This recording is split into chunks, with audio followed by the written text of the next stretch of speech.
Hi, I'm Stewart Spinks and welcome to episode 219 of my podcast, Beekeeping Short and Sweet. Well, what to do with all the honey that's left in buckets and extractors? Well, why not have a bash at making mead? I've just done that and took the opportunity to add some very fragrant elderflowers into the mix.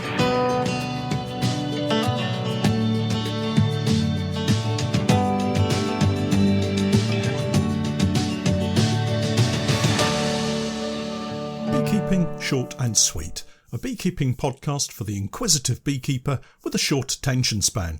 A beekeeper, in fact, just like me. I'm delighted to say that our podcast is now sponsored in part by Simon the Beekeeper. Making beekeeping an affordable hobby for everyone, Simon the Beekeeper provides the best value beekeeping equipment possible, along with a super fast delivery service. The bees won't wait, so their customers don't have to either. Visit the website at www.simonthebeekeeper.co.uk. Hi everyone, welcome back to another week of beekeeping chat and updates from me and my bees as we speed towards probably the most important 2 or 3 weeks in my beekeeping career to date. To say I'm feeling a little nervous is something of an understatement, and it looks like the weather gods have decided not to bless us with any significant amount of rainfall to help increase the amount of nectar flowing from this summer's plants. So I'm guessing not many of you actually went out last week for that midnight naked rain dance as I requested. I guess I'll just have to try again myself tonight. Rainfall is now urgently required, not just for nectar but for healthy plants everywhere. Healthy plants mean food for all of our pollinators, not just honeybees. That said, and with no scientific evidence to back this up, I'm going to repeat what I mentioned to good friends and fellow beekeepers this week, Terry and Lorraine. We were having a Beekeeping Association core committee meeting, and I said I thought that plants in drought conditions probably sacrifice general plant growth in order to be able to produce nectar and pollen so that they can at least reproduce, even at the cost to the parent plant. It seems reasonable that in poor conditions a plant would do all it can to reproduce, even if it means the plant doesn't grow as tall or as large as it normally would. Reproduction is everything, particularly for annual plants such as borage, so maybe it will still deliver up a decent amount of nectar that will become my summer honey crop. I'm not sure if that sounds a little desperate or not, but anyway, we'll wait to see. The forecast for the next fortnight is looking dry. A heat wave next week is forecast with temperatures expected to top possibly 30 degrees Celsius. It may trigger some heavy thunderstorms or isolated showers, but there's no gentle, continuous rainfall anywhere in the near future. It has led to some dusty old trips across farm tracks this last week, and we finally completed the last trip with bees going to the pumpkins, and that was around 30 colonies on a borrowed trailer. More of that in a moment. But we had no dramas once more. Seems we're getting pretty good at loading and unloading hives now.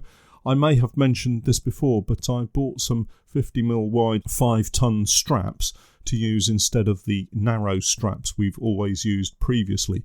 They give me so much more confidence that the load is going to be held securely that I'm not now constantly looking around in my mirrors as we go over some of the larger bumps in the road from Norwich to the pumpkins. Now, about that borrowed trailer. I learned this week that one of the most important parts of the trailer that needs care and attention are the tyres. We got a puncture. It was actually the day before taking the bees to the pumpkins, and more of that in a moment. We shot a video and got ourselves all ready to head off after inspecting at the borage when Steph spotted the flat tyre. Not to worry, we had a pump to get it inflated once more and a can of something called tyre weld to spray inside the tyre to seal the leak. I was really impressed with the foam tyre weld stuff. I've never used it before, but it seemed to do a really good job. Firstly, to say the fitting needs to be screwed tightly into the tyre valve, otherwise the foam sealant just spurts out of the connector. That was my first fail of the day. Once refitted tightly, though, it soon showed us where the leak was, as there was a miniature eruption from the hole in the tyre of the foam spurting out. Cleverly, the foam canister also inflates the tyre, so we were able to quickly get moving again and drive safely back to Norwich. And the instructions on the can say that you have to drive in order to seal that puncture. The trouble for me was my old trailer had some odd-sized tyres, and of course, nobody stocked them anywhere. What you need in this kind of situation is someone to understand the urgency and offer up a solution. Step up Mike and the team at Norfolk Trailers here in Norwich. Not only did they do their best to try to resolve the challenge, but when we discovered that they couldn't help, they suggested other suppliers who might help. And finally, when it was obvious we weren't going to get it sorted in time to move the bees, Mike offered up a spare trailer that he had in stock that we could borrow for a couple of days. Now that's the very best customer service. There was no pushy sales pitch, no angle to try to make a quick buck out of my tricky situation, just a desire to help us out of an immediate dilemma. My thanks to them, and we'll be going nowhere else when we want to get a new trailer. The borrowed trailer worked out nicely, and combined with my wide straps delivered our hives safely and on time. Time then to wait for the nectar to flow and the supers to fill, with any luck. In an attempt to distract myself from the nectar flows, I took to cleaning up the honey room and washing out a few buckets ready for the summer extraction. Now, us beekeepers don't like to waste anything, do we? And I was struck by the fact that I hadn't made any mead this year. Or had I? I couldn't remember, but discovered I had some empty fermenting bins that were just screaming out to be filled. Now, this coincided with the last of the elder trees' flowering season. I was a little late, and most of the flowers had already gone over, but I managed to grab enough flower heads to get 5 gallons of mead made up. It smelt fantastic, if you like that heady floral fragrance. I'm no mead expert, as you all know, but I do like to give it a try, and there are a few standard rules to follow to make sure the effort doesn't end in disaster. Mainly, it's all about cleanliness. Keep everything washed clean and sterilised, and that's 90% of the job done.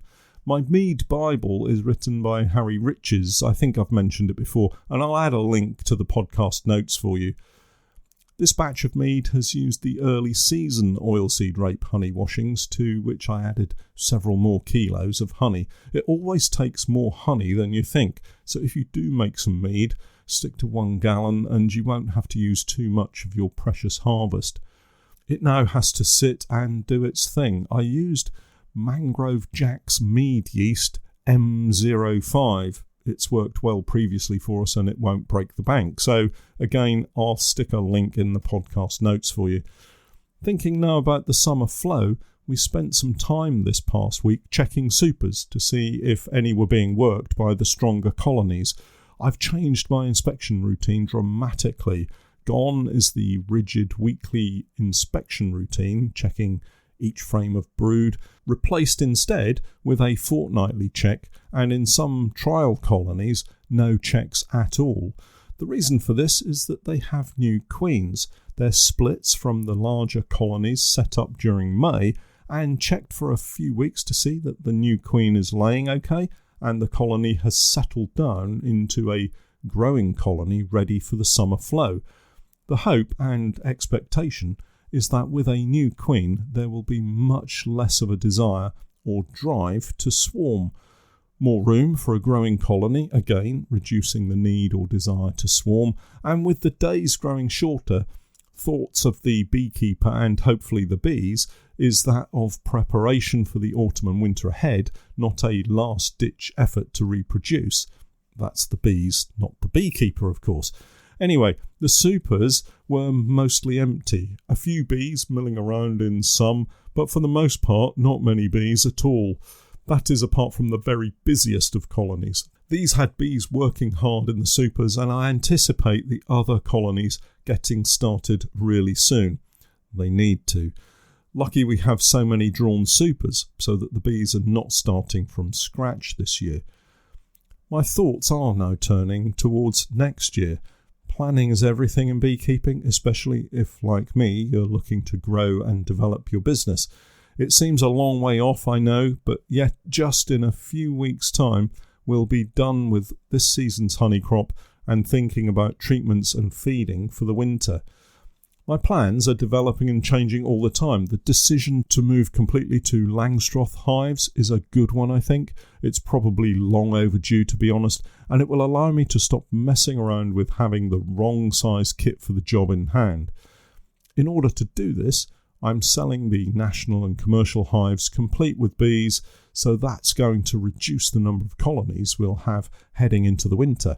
And so this is where we need to look at splits and increase. Once again, we'll be bringing in queens from our preferred suppliers, mainly because thus far they seem to be performing really well. The jury is still out on honey production, but at the moment things are looking pretty good. Ask me again in 3 weeks' time, I guess. The plan, as it stands, is to make use of all of the available Technoset boxes, some of which have custom split boards designed specifically to use the brood box as a twin nuke setup. This currently gives me something like 60-ish potential splits. Let me explain how I'll set things out with this process. 30 colonies, that's 30 healthy, strong colonies, will have 6 frames of brood and food removed and split into the twin nuke setup. Each side will be given 3 frames of food and brood with 2 frames of foundation.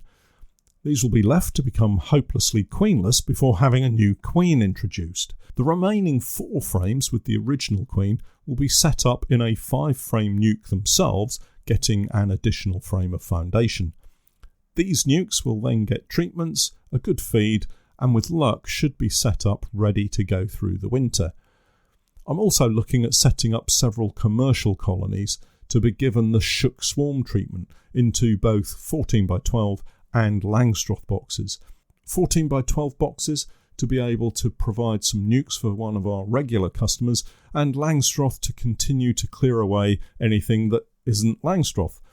The process will be shaking the frames into the new boxes, and any frames with brood will be amalgamated with another colony to save that brood and produce a larger colony, removing as many frames of dark, grotty old comb so they can be cleaned out and the hives ready for sale as complete hives for anyone wanting commercials.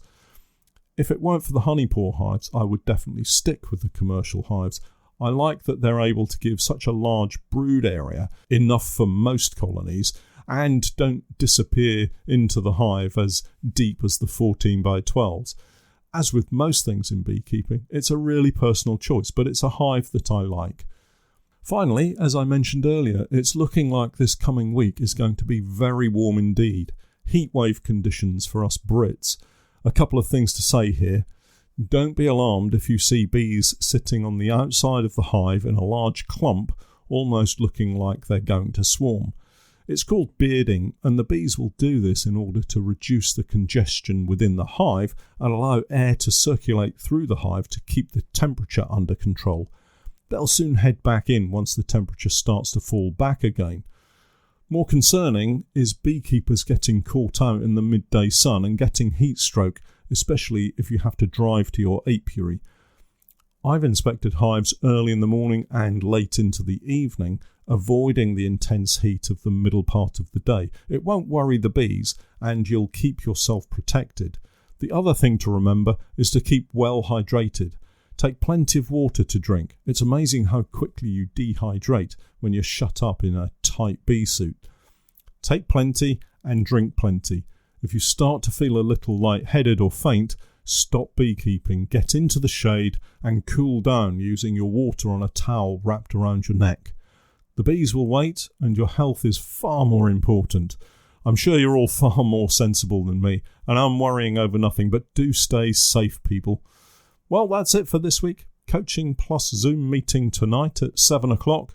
I'm looking forward to that. You can join in any time you want. Just head over to my Patreon page for details. For my latest videos, podcast, and with more updates, tips and techniques, it's the same Patreon page, www.patreon.com/Norfolk Honey.